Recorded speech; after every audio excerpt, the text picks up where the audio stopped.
Thank you for having us. Recently we got a wonderful news that Kazakh will be taught in Oxford University. Can you please share the details? How did it become possible? And what is the start of the course?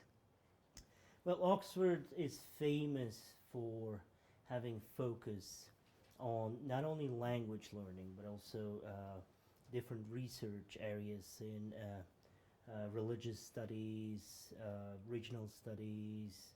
Yeah, there's a huge and very old Oxford Center for World Religions, which also focuses on Islamic civilization and Islamic studies, and they have wonderful collection of books on Islamic history, religious manuscripts, originals, a lot of original manuscripts brought to Oxford by different waves of researchers. So as part of that program, Oxford University has launched an initiative on Turkic languages.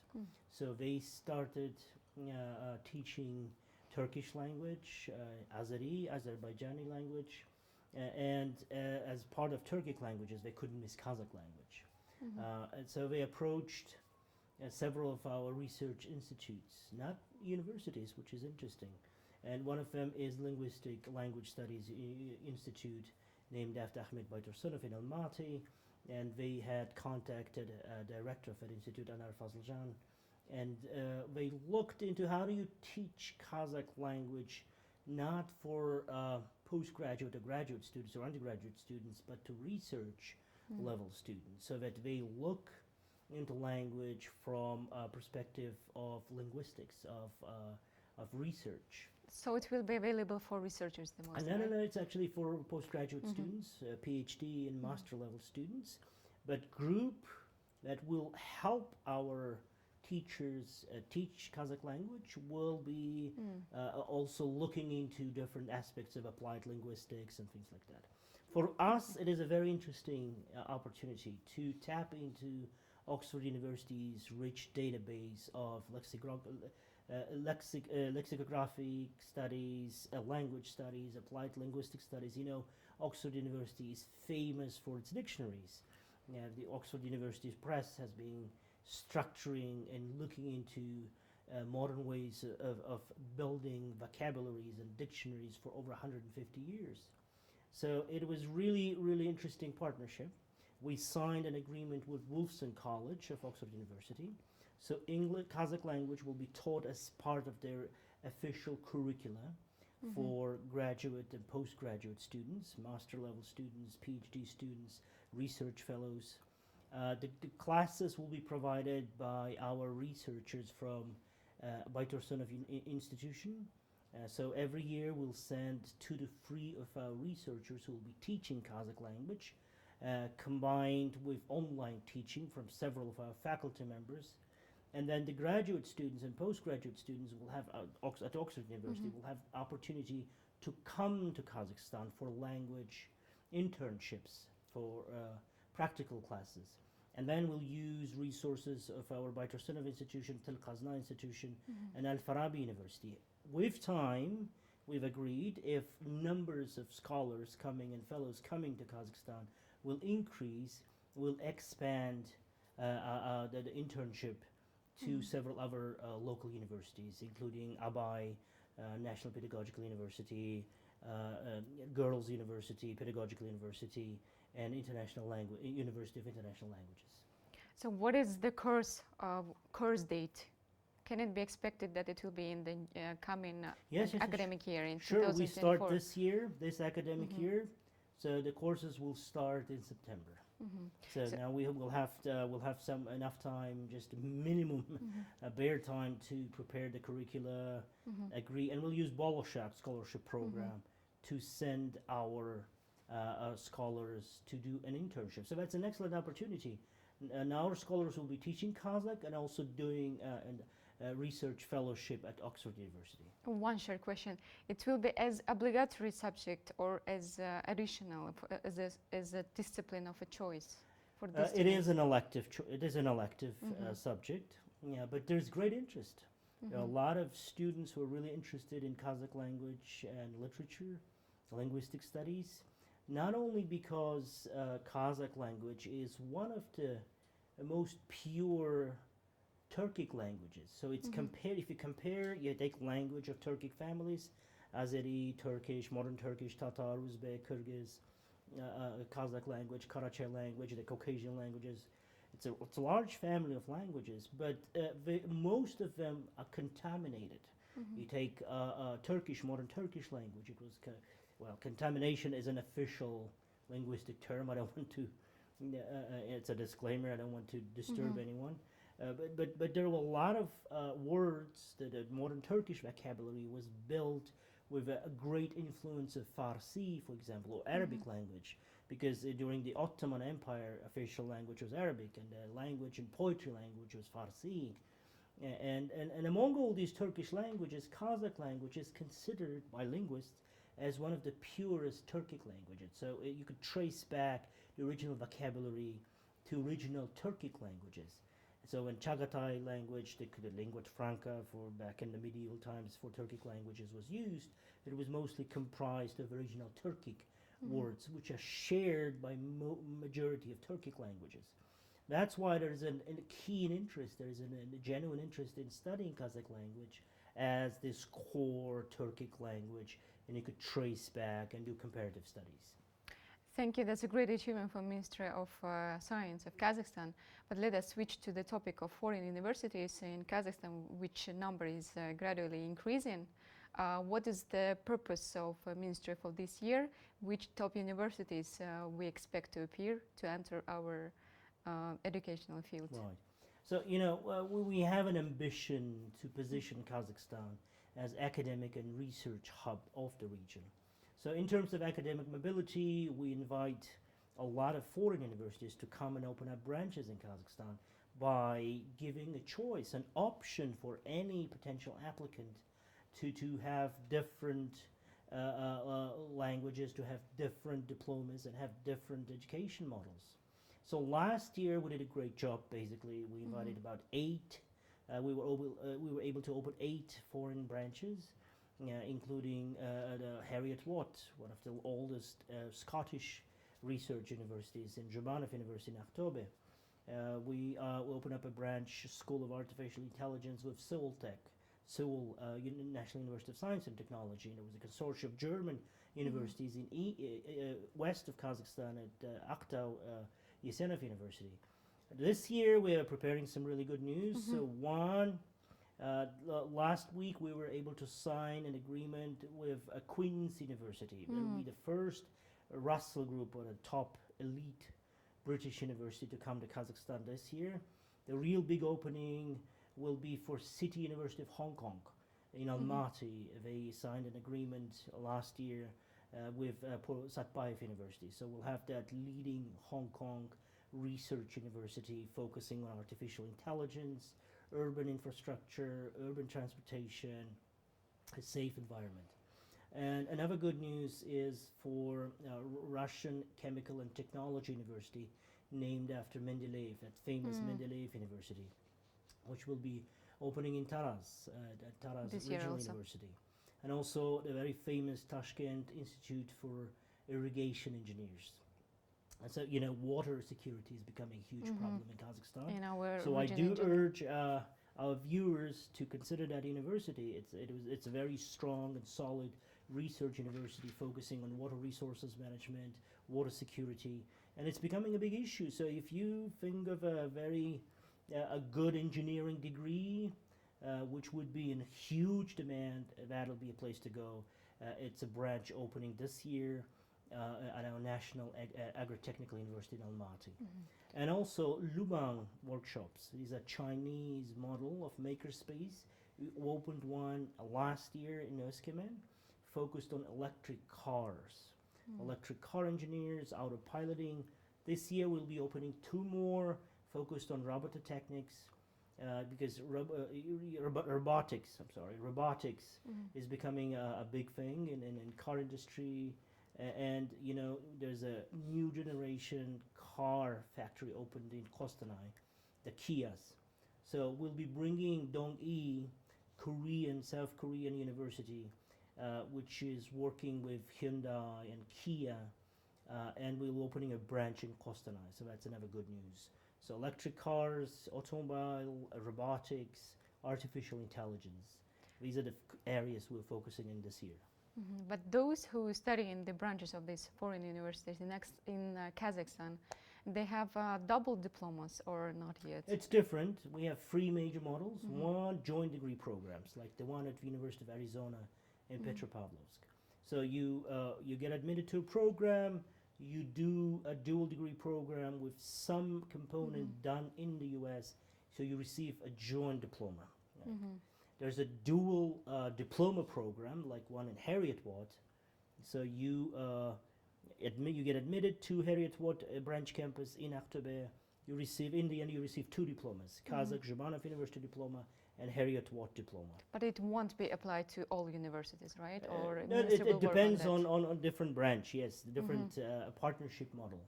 And there are universities like De Montfort in Almaty, which give you British diploma. It's 100% British diploma. There are some really interesting models, mixed models, like the one we do at Yesenov University with German consortia. So you study, it's called 2+1+1 model. You study 2 years in Kazakhstan, then you spend 1 year in Germany, based on one of the 4 German universities who are partner of that consortia: Darmstadt, Wildau, Hamburg University of Applied Sciences, and Berlin Technical. Berlin Technical being the top university. And then you spend 1 year on industry side. So you receive industrial certificate. You work for industry, basically. Practical, yes. So basically, in the end, you get 2 diplomas: Kazakh diploma, German diploma, and industrial certificate, which gives you a lot of confidence to get employed, to be employed by German or Kazakh or that large corporation, Svevin Corporation, which is opening green hydrogen production in Aktau. Thank you. Let us switch to the topic of local Kazakh universities. Which Kazakh universities now are leading, and what place does they take globally in the world ranking? So we're constantly pushing our universities to engage in these international rankings. So last year was a breakthrough for our universities. We had 5 universities in Times Higher Education global ranking, and we had, for the very first time, 21 Kazakh university in QS, Kwakweli Simmons global ranking, which was a major breakthrough. And we had about 33 of our universities entering the QS Asia ranking. So the top 5 to 10 universities are the usual suspects: the Almaty, leading Almaty universities, Al-Farabi National University, Satpayev University, National Pedagogical University. But then there are strong regional universities who are now becoming research universities. Karaganda State, Karaganda Technical University, East Kazakhstan Technical University made a major breakthrough this year in Özkemen. They are now both ranked in Times Higher Education, in QS Asia. We're preparing it to become a research university. They are now very strong. They have Luban workshop, the very first Luban workshop. And now they're partnering with consortia of German universities to open up school of mining in Özkemen, focused on critical metals, rare earth metals. The Pavlodar State, Karaganda Technical, Polytechnical University made a very good progress. Kızılorda, the Kızılorda Regional University, now partnering with Soltech to become the very first school of artificial intelligence. Aktobe Zhubanov University made a major breakthrough with Heriot Watt partnership. Kozabayev University with both University of Arizona, and in Northeast University of Chinese, Northwestern University, School of Forestry. So they'll have 2 major partnerships.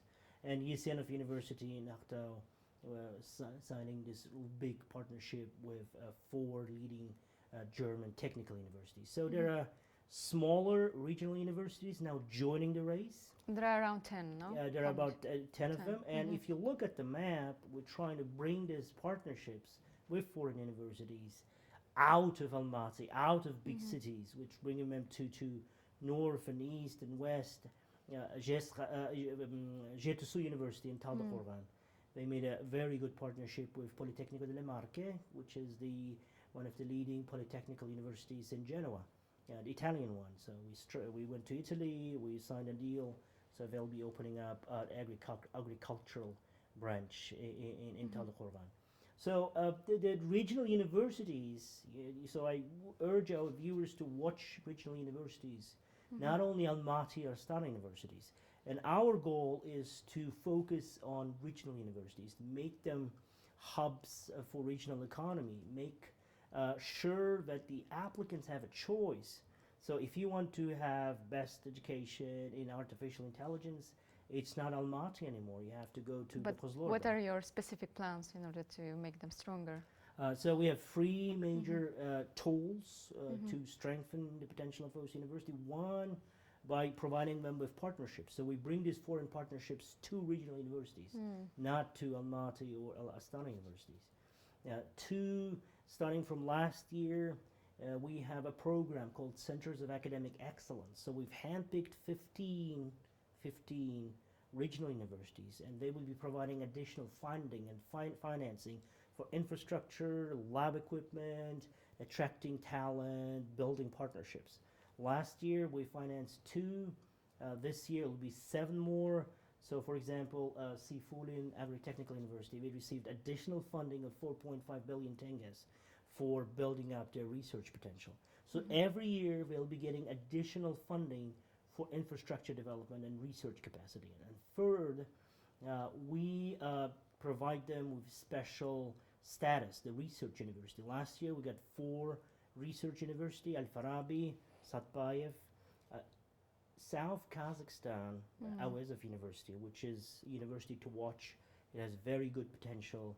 So we are focusing on it. I forgot to mention that we don't have a partnership yet, but we are preparing a really good university to come to Shymkent, given the demographics. And Karaganda State University, Eurasian National University. There'll be 4 of them last year, so we'll be continuing to focusing on creating what we call research intensive university.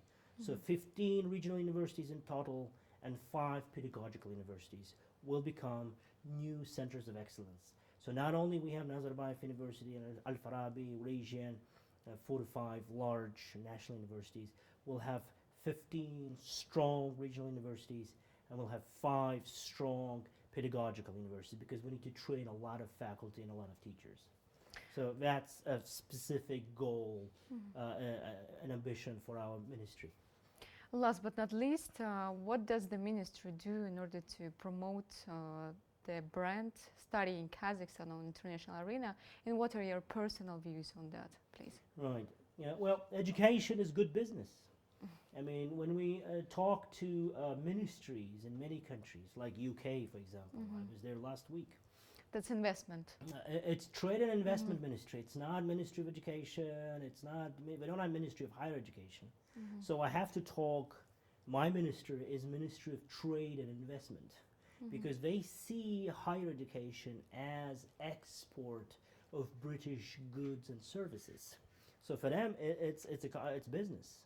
And it's true, it's valid for American higher education as well. It's seen as a sector of economy that creates job places, attracts foreign investment, exports its services and goods abroad, and invites foreign students, which bring a lot of money basically for tuition fees and so on and so forth.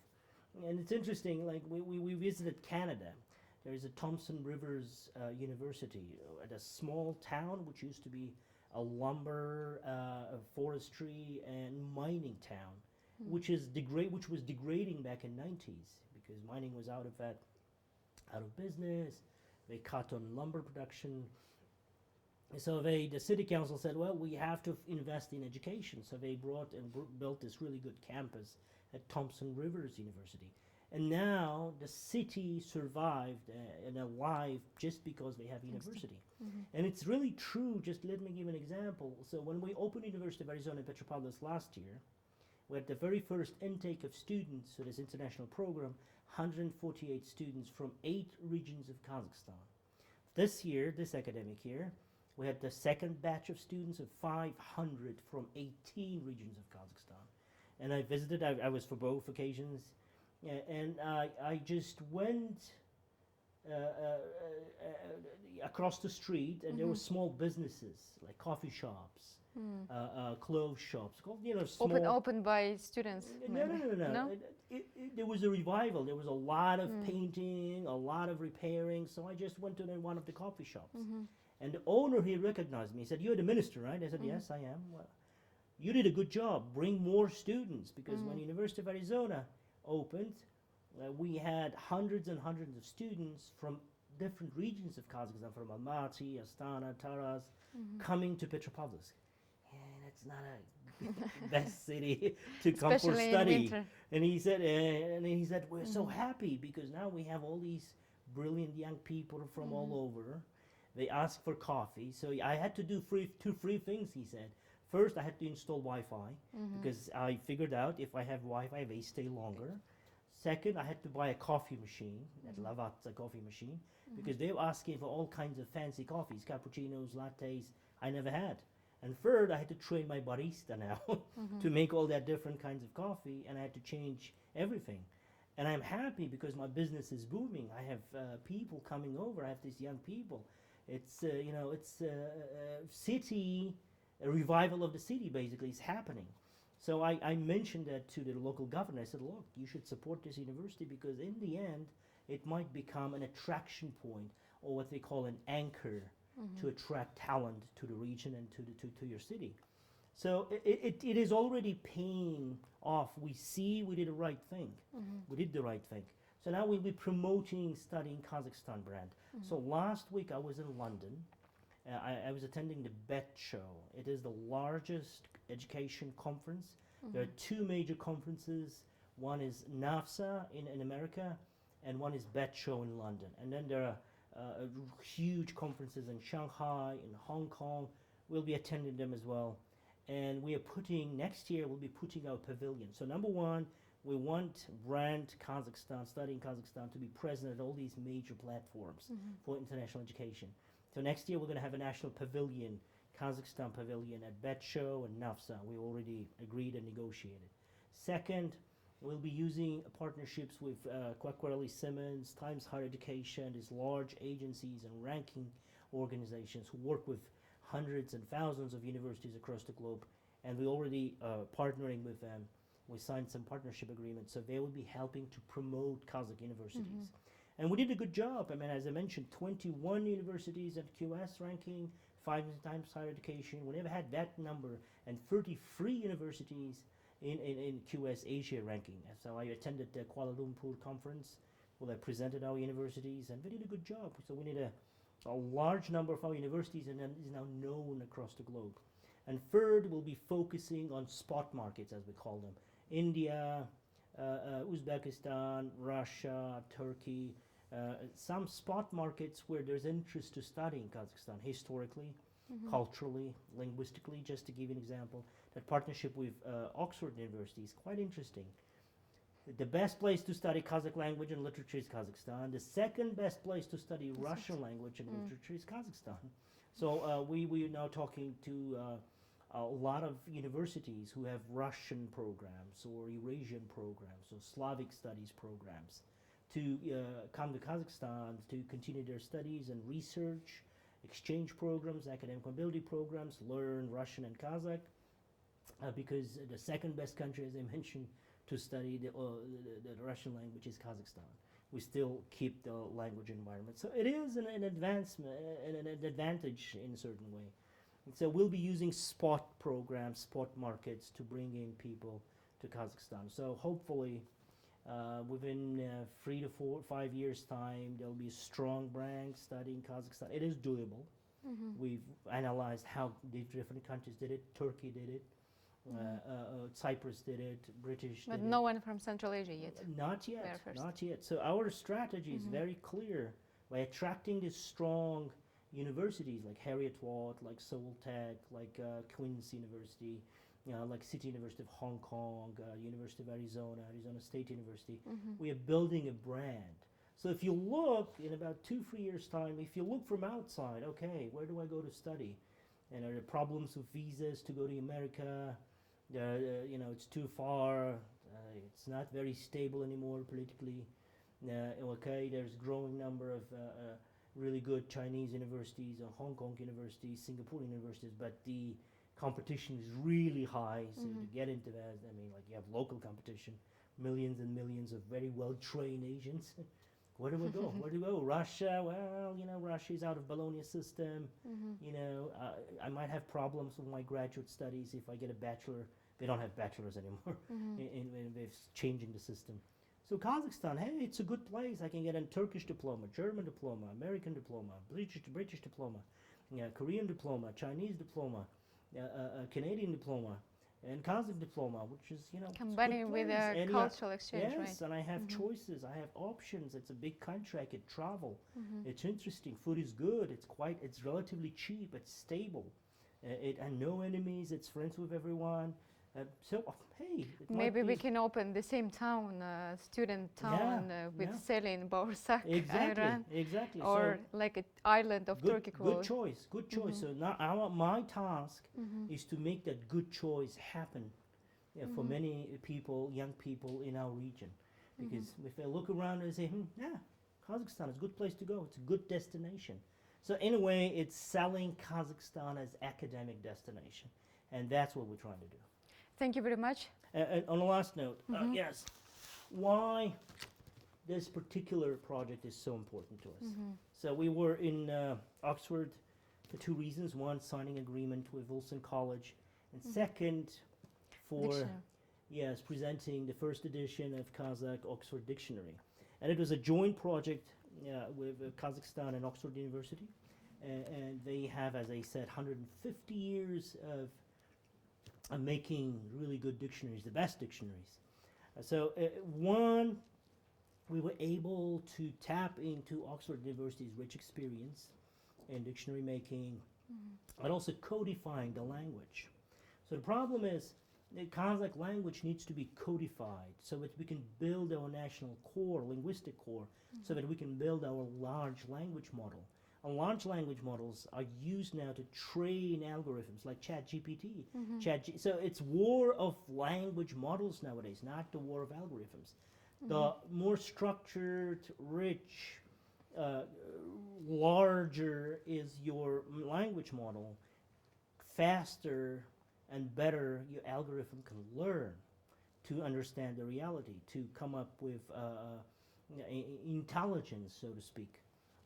And that's what we're trying to do. It's a cornerstone of a very important project to build our very own Kazakh large language model so that we can train our own algorithms and we could join the race of AI, which is happening in the world. And many countries now are joining this race. In the last 5 years, 27 countries had their own national strategies on AI and developing their own algorithms. So that's a cornerstone, a platform for big new projects that we are planning to do with Ministry of Digital Development and many other ministries. So we'll be in charge of co-designing this large language model for our future Kazakh algorithms.